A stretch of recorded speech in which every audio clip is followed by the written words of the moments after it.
G'day you mob, Pete here from Aussie English. Welcome to this episode of the Aussie English podcast where I am interviewing Dr. Dan Wilson. This is part 3 of a 4-part series. So if you missed the first 2 episodes, go back and listen to those first. Today we talk about the controversial drugs Ivermectin and Hydroxychloroquine and what the science says about whether or not they are effective in the treatment of COVID-19. We talk about the ethical and moral responsibility of celebrities with huge audiences hosting controversial figures on their platform who've been shown to spread misinformation about COVID in the past. So we talk about the recent episode with Robert Malone on the Joe Rogan Experience podcast. We talk about Pierre Corey and Peter McCullough turning up on the Dark Horse podcast with Brett Weinstein as well. We talk about if there's ever a limit of freedom of speech, particularly when facing something like a pandemic. We talk about the ethics of politicians and other political figures and public figures intentionally lying to the public in order to try and achieve a good outcome. Specifically, the Dr. Anthony Fauci claim that masks didn't work early in the pandemic so that he could save masks and other PPE for medical workers. And we talk about much more. So without any further ado, guys, slap the bird and let's get into today's episode.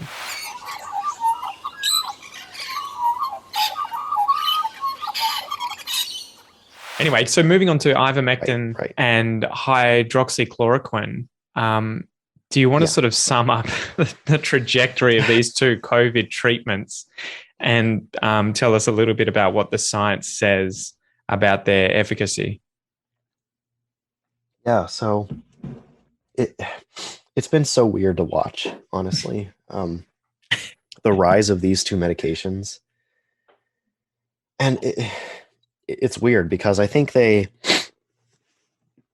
rose to popularity partly, at least in part, because it seemed like a really easy solution to a really complicated problem, because you had two drugs that are cheap, used a lot throughout history, and it just seemed like if it worked, it would be really great. And there was also a conspiratorial aspect to it that was really attractive to a lot of people, where, oh, they're cheap and they're abundant, so big pharma can't make money off of them. So it must work against COVID. Well, you constantly referenced a woman called, or her YouTube channel is called Back to the Science, because she did a really really good series. You pointed me there and I went and binge watched her stuff. Oh, she's great. Yeah. But one of her biggest points was like, the pharmaceutical companies can make a lot of money off cheap drugs if they work and they have a use. It's called profit margin. Like they don't need a drug to be, $50,000 a year for them to make money on it. Most antidepressants are cheap as chips, but they're ubiquitous throughout populations all over the world, and they're still being made and sold, right? Yeah, I mean, imagine it. We have this global pandemic. We don't have vaccines available yet. People are going into lockdowns. People are like desperate for solutions, and suddenly hydroxychloroquine comes on the scene, and you're a big pharmaceutical company with the capabilities to make a ton of hydroxychloroquine really fast, and everybody wants it. If it works, you're going to want to make it. You're going to want to be the sole provider who can meet the demands of that medication, supply it to everybody, and maybe, do some price gouging that big pharma has been known to do in the past and reap big profits. That would be a dream for a pharmaceutical company. But ivermectin and hydroxychloroquine, they don't work against COVID. That's the big issue, But Merck, who is one of the big producers of ivermectin, they still made a lot of money. Ivermectin was hard to get for a while because so many people were buying it, and Merck makes a ton of ivermectin. The conspiratorial aspect doesn't really work, but getting into the science of it, hydroxychloroquine has both been used historically to treat parasitic Hydroxychloroquine is a malaria drug, very effective at treating malaria, not so great at treating COVID. Ivermectin is a anti-parasitic, which treats a lot of different parasites, but is most well known for treating the parasitic disease that causes river blindness.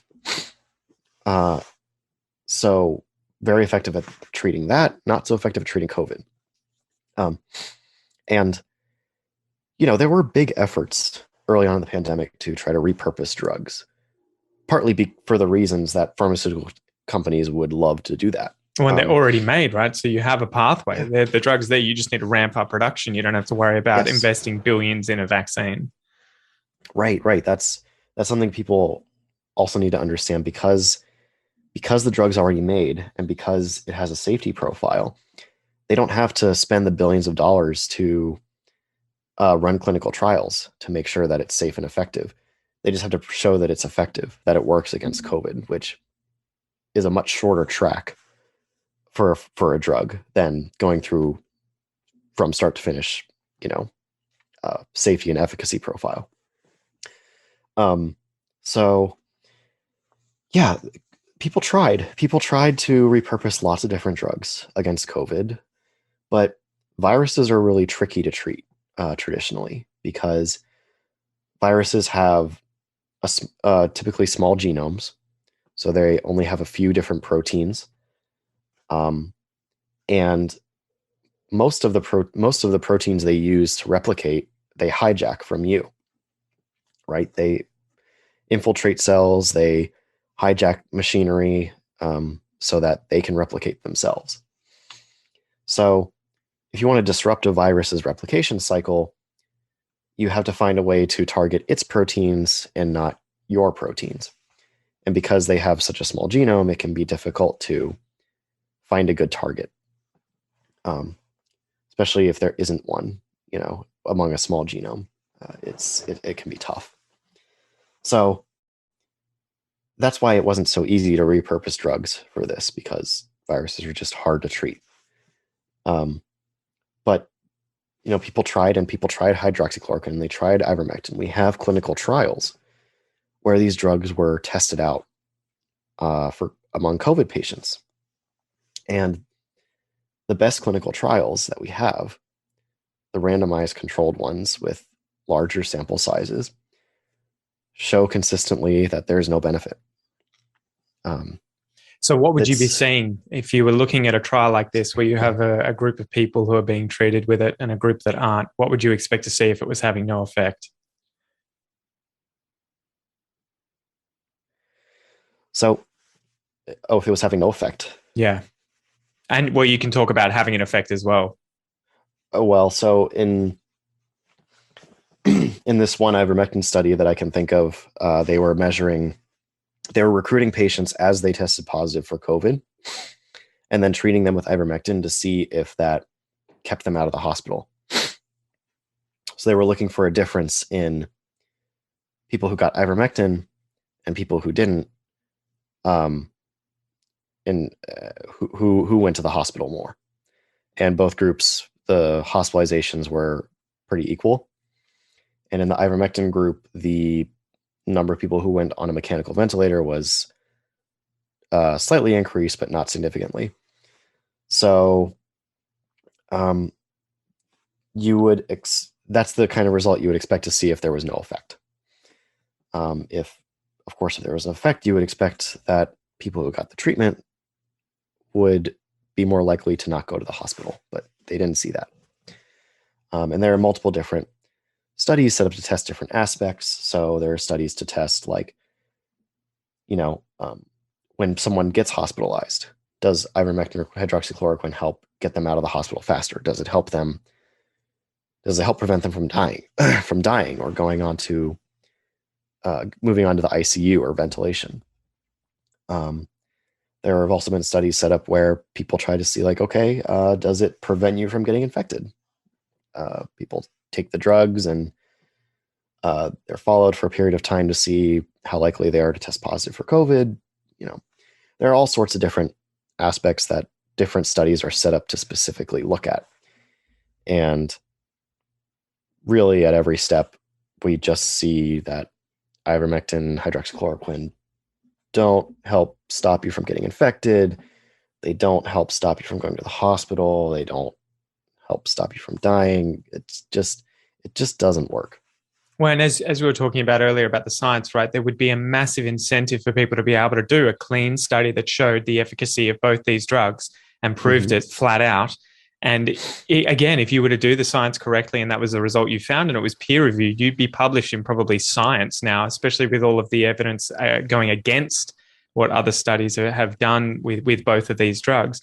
Why won't this go away, though? Why does this seem to be constantly touted by people like Pierre Corey and even Brett Weinstein, who's the host of the Dark Horse podcast, who should know better as an evolutionary biologist, but they just don't seem to look at the scientific literature as a whole. They pick the studies, right? Exactly. Yeah, they don't look at science as a body of literature. They definitely cherry pick. But I mean, I think one cynical reason that I have when I look at this situation as to why it won't go away is because it's made a lot of people a lot of money. You bring up Brett Weinstein as an example. He his subscribers, his followers, they shot up around the time that he became the ivermectin guy, the guy promoting ivermectin. And that's his livelihood. He makes all of his money off of his podcast and the content he puts out. So if he's making a lot of money, promoting ivermectin and it's working, that's a big incentive for him to keep doing it. And it's an incentive for copycats to try to do that as well. I know that's a little bit of a cynical view, and there's definitely a lot more to it.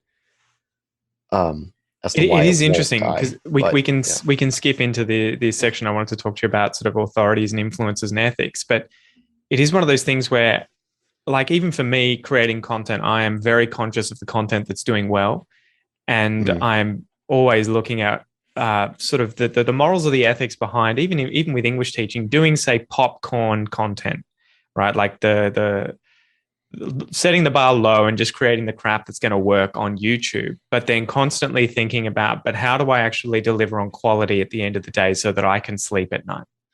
And it always blows my mind with people like Brett Weinstein and Joe Rogan and a bunch of other influencers that are very big names. It's like, look, I understand that their defense quite often is, I actually believe this, blah, blah, blah, and that it has nothing to do with money or other biases and everything like that. But I'm like, how on earth, as Brett Weinstein, who is an evolutionary biologist, who understands how to look at scientific literature and worked at a university for, I think decades as a professor, how, in the case of ivermectin, how have you not, when it is so easy to find all of the research and for so many of them to have been pulled from publication because of fraudulence and falsified data, or just not finding anything, for the people writing the papers to have lied about certain things or have made crazy claims? How on earth do you not take a step back and look at those things and then think, I'm getting a lot of traction from talking about ivermectin.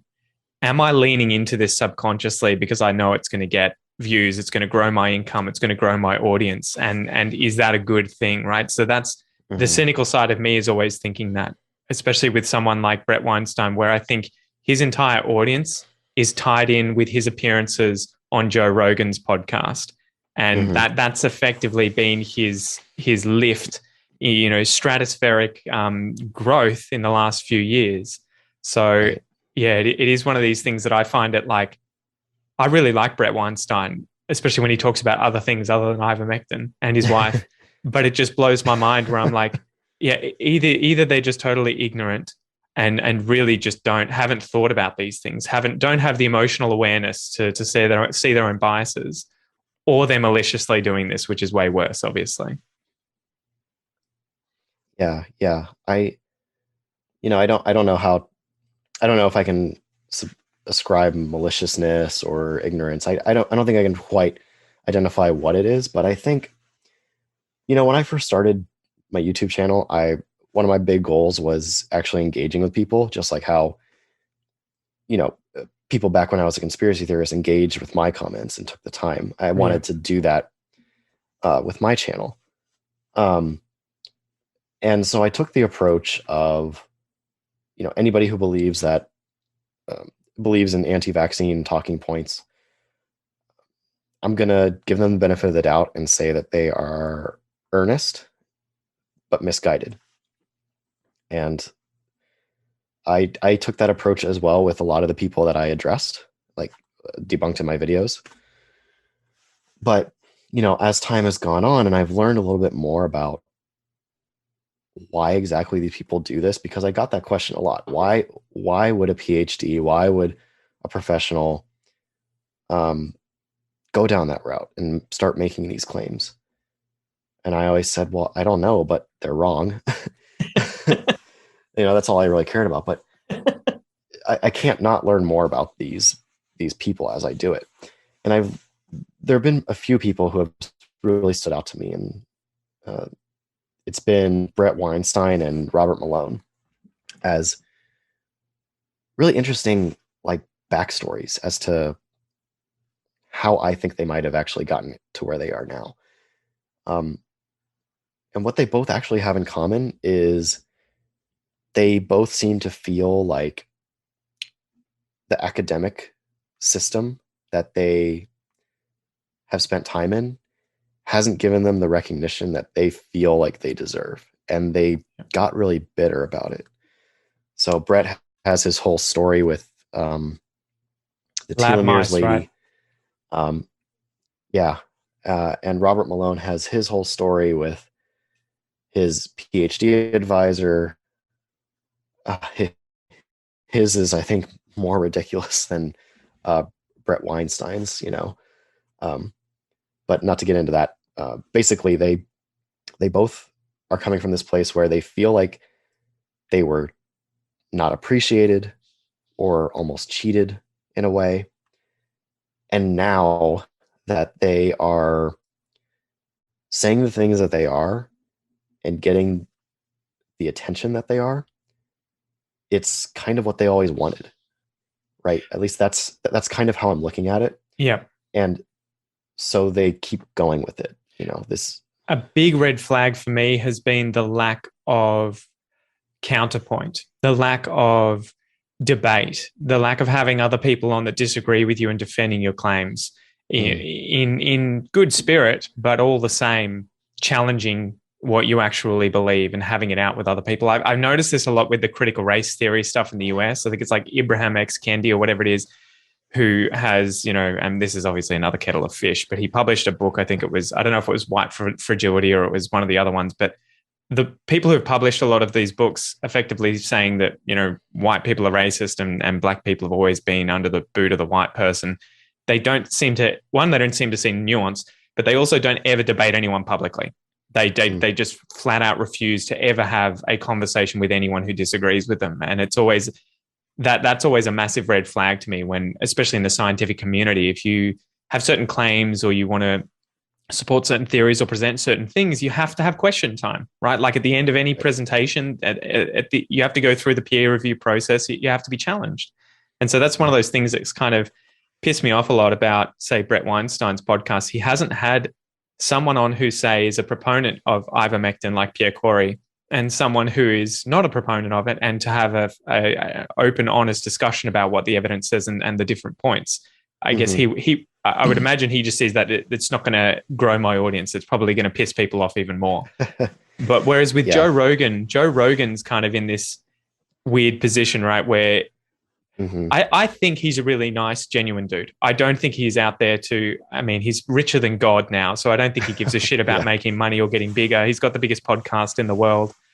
I think he follows his curiosity, and a lot of the time it ends up having people on who are a bit kooky and have certain things to sell. And I think he's very agreeable. I've sort of seen a breakdown of Joe Rogan. I think he had an interview with someone who was like a CIA operative who worked with like brainwashing people and everything. And he was like, man, Joe, you're so manipulable. And he's like, yeah, I know. And he's like, see? So it is interesting that he's not as challenging, right? But I think Joe Rogan's tried to at least have people of opposing points either on his podcast to talk with him or on with other people to debate it, publicly. But what do you think the responsibility of people, once you get sort of I mean, I don't know what the threshold is in terms of your audience size, but what is the responsibility of people who have, say, 11 million downloads an episode of their podcast, having people on like Pierre Corey or Peter McCullough and Robert Malone on, and not having it challenged? Yeah, I mean, I think it's a huge responsibility, especially for Joe Rogan. And, I can definitely appreciate his efforts to bring just so many different people on his show, because he has had people like Peter Hotez, who is a vaccinologist and exotic infectious disease specialist down in Houston, Texas. He's a smart guy. Joe's had him on the show and has talked to him, which is great. And I think at the end of that episode, he said, I might go get vaccinated now. Mm-hmm. But then it's just crushing when you see, like, 2 weeks later, he has some total nut on there and being really agreeable with him. It's very confusing to watch. It's really hard to know what's going on in his head. I don't know. I don't really get it. But his responsibility to do at least some vetting, I think, is huge. I think especially once you're at this size, right, with this amount of funding and money, it's like, dude, surely you can hire someone whose full time it is to just fact check people before they come on, right? Yeah. I mean, even in the Robert Malone podcast, I think he introduced him as a virologist. Robert Malone is not a virologist. He doesn't even have a PhD. He got his MD. Yeah.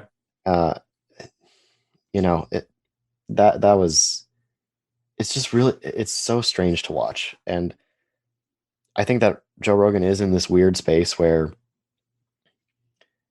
he does have a lot of different people on, and he does seem to be genuine sometimes. But I think that just, with the ones I've seen with Robert Malone and Peter McCullough and Pierre Corey and Brett Weinstein, people like that, where he's so agreeable to them, even though their ideas are so out there, it's really hard for me to have a lot of sympathy for him at this point, honestly.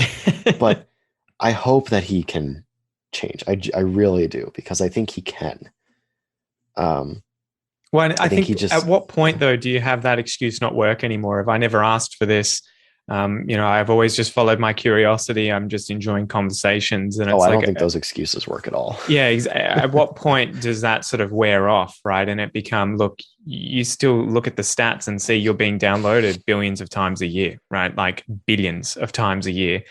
If you were to get on there and interview someone about, the benefits of getting your children to drink bleach, a significant amount of your listeners when you've got that many are going to give bleach to their kids, right? And so there's sort of that, you've got to realize that now that you have such a huge audience, what you say, especially in terms of health and safety, is going to trickle down to either really, really positive effects at a population level or very, very detrimental effects at a population level. And I don't think you can any longer say, I'm just, following my curiosity. I didn't ask for this. People just listen because they want to listen. They can make their own decisions. Yeah. And it's like, they listen to you because they trust you. They do. Yes. And it's become a pattern at this point where, he will have someone on who spouts all this anti-vaccine stuff, and he gets a lot of backlash. And always, it's happened before. The backlash is probably the biggest it's been recently, but it's happened before. And every single time he will say, well, I'm just a big dummy. I don't know. I'm not an expert. People don't take medical advice from me, but they do when you have people who claim to be experts on your show, and they're saying these things that you will sit there and agree with. And they seem to make sense. They seem to make sense. Yeah. I mean, you brought up the bleach example. Like, there are definitely people with actual MDs in America. I've watched their videos. It's painful, but There are definitely doctors in America that he could have on his show who would sit there and talk about what is essentially a bleach treatment and make it sound convincing. And if he agrees with them, that's going to cause a lot of calls to poison control. Like, it's just, he has that power. He has that influence. He has to have some responsibility. And I don't quite know what the solution is, right? If you ban him, he's so influential that, you're probably going to make a dent in his listeners per episode.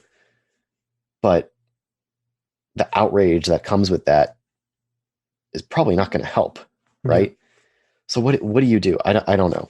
I mean, the I don't think solution, silencing people never works, right? Even what you need to do is address their ideas and their claims in good faith, and better evidence and discussion is what gets rid of bad ideas, right? You don't get rid of racism by just banning racists from using the internet. They just go underground, right? So yeah, I mean, I think it definitely depends. I think there are definitely multiple ways to look at it. Like, for example, Alex Jones was banned completely from a lot of platforms, and that did really hurt his viewership. But he is just totally batshit weird. I mean, he's totally like on the fringes, right? But Joe Rogan will present a much more like believable conversation instead of a red-faced midlife crisis guy screaming and pounding on his desk. With some of his claims, like the women taking the pill and then urinating and flushing that down the toilet is turning the frogs gay, those sorts of things. And you just like turning the frogs gay. Turning the freaking frogs gay. Yeah. But like, banning him, I think, was ultimately good if the goal was to reduce his influence. But then at the same time, a lot of other people popped up who kind of took Alex Jones's place, and some of them had the more reasonable approach. Yeah, which is almost more nefarious, voice. Right? Almost more dangerous when you're not just a complete Fruit Loop who's 50% of the reason you would watch Alex Jones is just because of the entertainment, right? yeah, pretty much. And he clearly just lent into that and was just like, I'm going to just go full whack. I probably don't believe 90% of what I say, but it's getting the views. Yeah. I mean, that's why my channel started off covering Del Bigtree so much, because he really is the Alex Jones of anti-vaccine world. Like he'll do stunts. Like he'll take a sack of rice and pour it all out on his desk and just start screaming about like, look at all these pathogens. They want to vaccinate us against all these. And it's like, oh my God, what is this guy doing? It's funny and sad at the same time. But anyway, back to like these people like Joe Rogan who invite experts on who sound reasonable, and he will come off as a very down-to-earth dude, an MMA bro. It's something that obviously millions of people can listen to, can feel like they relate to his conversations. Oh, yeah, he has a ton of responsibility. He really needs to start taking more ownership for his mistakes, I think. And I mean, better people need to go on his show. I think that that's what always blows my mind. I'm like, he's in America, mate. You guys have got 300 million people there. How many of you guys are geniuses? And you also probably have the intellects of the world constantly traveling to the US. Like as if their first stop, assuming the invitation was there, would not be Joe Rogan's podcast. They're going to meet more people But the other thing that's really difficult, I think, too, is that people have lost faith in the mainstream media, both sides, and our politicians, right? I wanted to ask you about Fauci Gate, right? So I think Yeah. Dr. Anthony Fauci is what is he, like the head of the medical response in the US? I don't know his exact position, but he was controversial because he Yeah, came he's forward. head of the Sorry, you sorry, I was go. just going to say he's head of the NIAID, the National Institutes of Allergies and Infectious Disease. It's a branch of the NIH, the National Institutes of Health. Yeah. So he, I think, originally early on in the pandemic was saying masks don't work, don't worry about them, don't get them. And it came out later that he flipped and said that they did. But the reason that he was saying they weren't working was because he was worried that nurses and doctors and medical professionals wouldn't have access to PPE, right? The protective gear, which, Mm-hmm. and this is an argument I have Mm-hmm. with my sister quite a bit because she works for the government and is quite often like, the average person's a moron. You can't tell them the truth when you want them to do the right thing. And I'll be like, I'm much more of that libertarian side of things where I'm like, I think that your responsibility, if you can't tell someone the truth and have them act on it, you obviously need to work on how you're telling the truth and delivering that information, right? So, how did you feel about that Right, situation? right. Yeah, I mean, looking back, the way I would tell the story is that, at the beginning, Anthony Fauci was um, arguably right. You could, in hindsight, you could argue, oh, we should have been wearing masks the whole time, but we didn't know it was going to turn out to be this bad. So you could definitely make a reasonable argument that he was absolutely right at that Yeah. time, because at the time community transmission wasn't widespread. Um, but people were mass buying toilet paper, right? So you can imagine what We might had that happen happen if you here told too. them to wear a mask, right? Yeah. So if people are stripping the shelves of toilet paper, and they're also told like you need to wear a mask, they're going to be buying up all the masks too. And then you really might have a situation where there's not enough PPE for the hospital staff. And if the hospital staff all get sick, then we're in deep trouble, you know. Um, so that was all well and good, but then I think his mistake, and the mistake of public health communicators, and it's easy to say this in hindsight, of course, but I think the mistake was not making it clear that this is the messaging right now, but it very could easily change. And if it gets to this point, if we start to see COVID spreading really quickly, really fast, then we'll be at a point where everyone should be wearing masks so that we can slow that spread. I think if that was made clearer at the beginning, then we might not have had so many people freak out about Fauci flipping, you know, because otherwise they're going to have this very high bar for science, right? It's actually a common characteristic of science deniers. They have this unreasonably high bar, where Mm-hmm. in this case, science should have had it right at the beginning. They should have known exactly what to do right away. But we didn't know what the right thing to do was for every moment in the pandemic. And because science changed its messaging when new information came out, that was seen as it being wrong. And so then they lose trust. Do you want to quickly point out the importance of science being able to adjust, right? I think I can't remember who tells this story. I think it might be Richard Dawkins or something, but there's a guy who gets up on stage and presents something, and someone in the audience puts his hand up at the end of his lecture and says, "What would you say if evidence came out tomorrow completely proving everything you've said is incorrect?" And he'd be like, "Well, I'd shake your hand and be like, thank you for the new knowledge, sir. I'll Yeah. change my mind." You know? Yeah. I mean,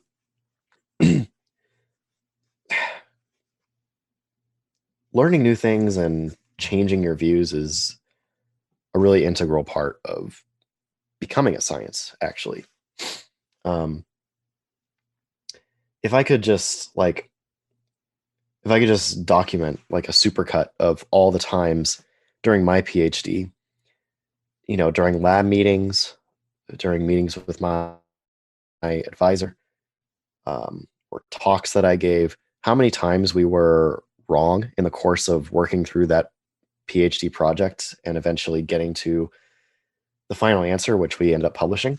Mm-hmm. I mean, it would be like a movie. It would be so long, because really, I mean, you're just like, when you're starting from scratch at a scientific problem and you're trying to figure out how things are working, you hit so many dead ends. You hit so many wrong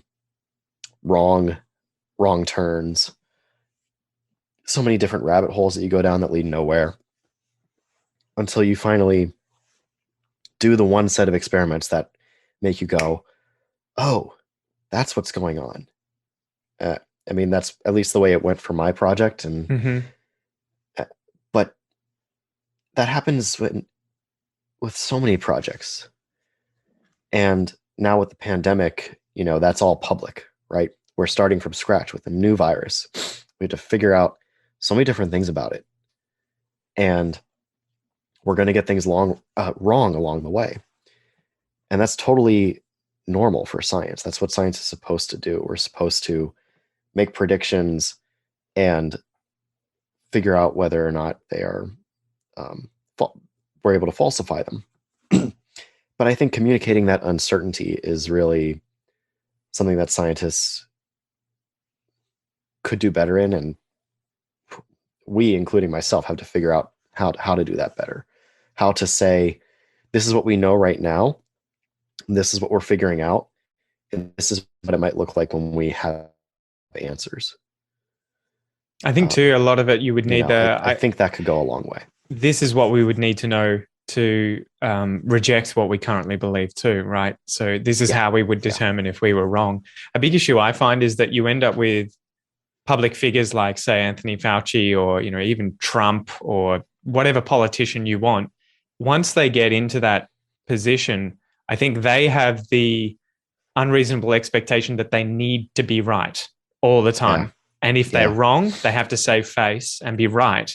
And the public also have the unrealistic expectation of our politicians and leaders always must be right. And if they get anything wrong or change their minds, they're out. They're done. They're cooked.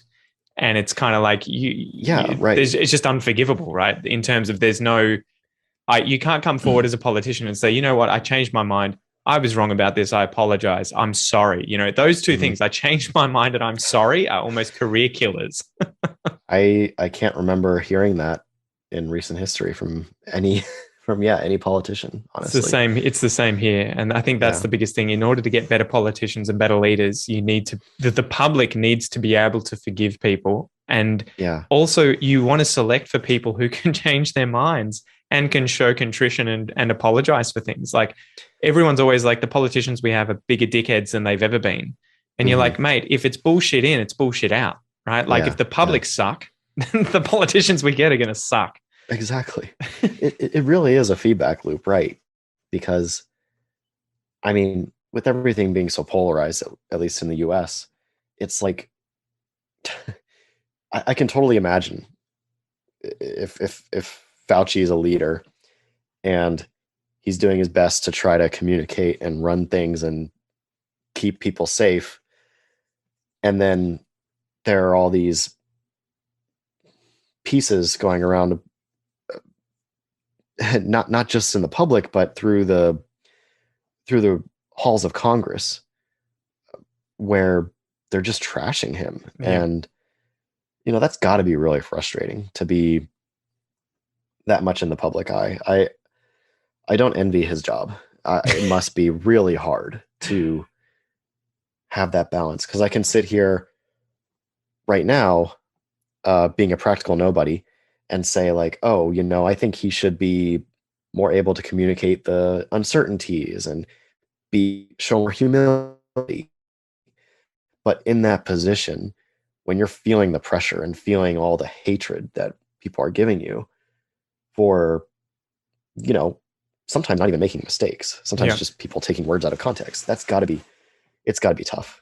Well, I think too, they must get stuck with the whole, if I get voted out or they get turfed, someone else is going to come in and do a shitter job. So even if I have to lie, even if I have to manipulate the truth or, sometimes speak out of both sides of my mouth, ultimately, I believe that what I'm doing is in the best interest of the public. And so that's how I justify doing what I need to do to stay in power at all costs, right? I think that must be a big part of how they end up behaving that way and ending up playing a game that I bet when they entered, they're like, I'm never going to do that. That's fucked. And then they realize the only way for me to be able to get here is to keep playing this game, right?